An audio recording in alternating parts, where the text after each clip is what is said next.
So, just a note on some other things you might find useful.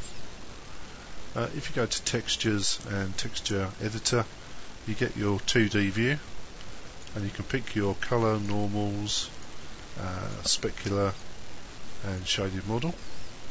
Go specular in this case, so you can see what your map looks like. Let's hit our colour one. And you can actually draw directly onto this. Not that I think that's necessarily a good idea at this point in time. But you can. There we go.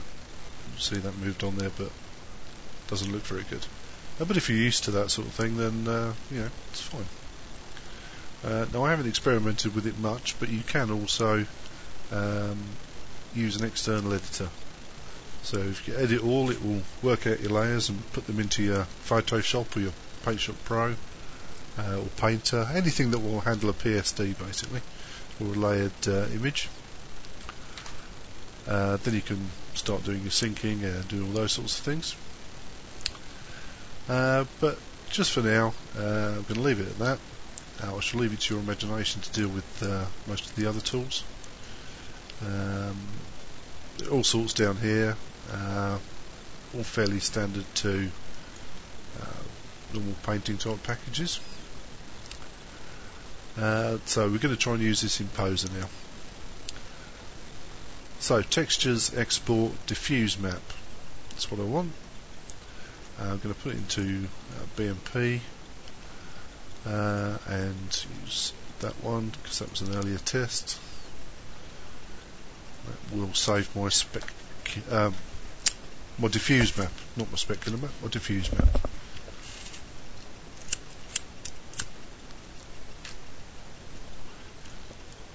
Fill in your empty part of the textures or not, it's up to you. And then we'll do exactly the same with our specular map. Use a PNG for that one. Yes.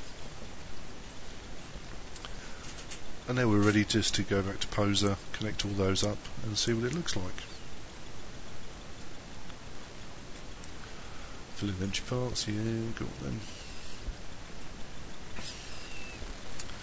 Okay, so in Poser, I've got her ready here to just put my things back on again. So 2D textures, image map, none, browse. That's my makeup one.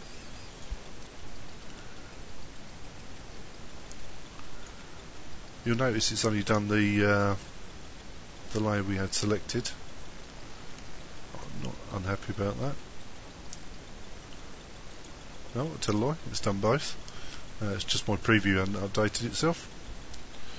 I do like making an arse of myself, it's brilliant. New node, 2D texture, image map. Now I want the specular map. There it is, updated now. Okay. I'll just connect that to that one there. Now to try and blend it in, I'm sure I could use a combiner node if I really knew how to use those. I'm just going to make this slightly not white because I don't want them just looking really bad. Adjust these so till they're as you want them. I mean that's going to take me some adjustments, frankly. I'm not brilliant with those either. And that's it, we've got it in there, we're ready. And we can hit render now, and I'll just pause that. So there we have it rendered out. I've switched to the pose room to make it a bit bigger so we can see it better. Move the lights so the specs work a bit better. So there we have it. It's our little bit of makeup. As you can see, it's got some little specular bits there to give it a bit more interest. You could add bump at the same time if you wanted to, all sorts of things. But you know, that's the general process. That's how it works. Export, import, paint, etc., etc., etc. Then export it, import it into Poser, and use it as you normally would. I hope you found that useful. let me know any questions, etc., etc. Thank you very much for listening, and take care.